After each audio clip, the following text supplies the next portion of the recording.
ത്രിയേക ദൈവനാമത്തിന് മഹത്വമുണ്ടായിരിക്കട്ടെ. വചനപുലരിയിലേക്ക് എല്ലാവർക്കും സ്വാഗതം. പ്രത്യേകാൽ ഇന്ന് എല്ലാവർക്കും ഈസ്റ്ററിൻ്റെ ആശംസകൾ നേരുന്നു. നമ്മുടെ കർത്താവായ യേശു മിശിഹായുടെ ഉയർത്തെഴുന്നേൽപ്പിൻ്റെ ദിവസമാണ് ഈസ്റ്റർ. ക്രിസ്തുവിൽ വിശ്വസിക്കുന്ന എല്ലാവർക്കും ഉയർപ്പുണ്ട് എന്ന ഒരു പ്രത്യാശയാണ് ഈസ്റ്റർ നമുക്ക് സമ്മാനിക്കുന്നത്.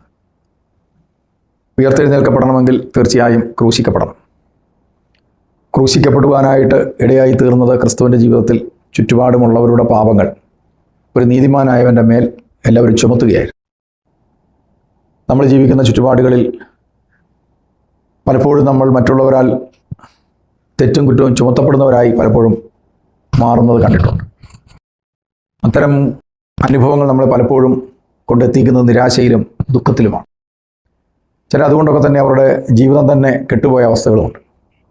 അങ്ങനെ ഭാരപ്പെട്ട് ദുഃഖിച്ച് കഴിയുന്ന ആരെങ്കിലും ഉണ്ടെങ്കിൽ നാം തിരിച്ചറിയുക, ഏത് അവസ്ഥയിൽ നിന്നായാലും ഒരു ഉയർത്തെഴുന്നേൽപ്പ് തീർച്ചയായിട്ടും നമുക്കുണ്ട്.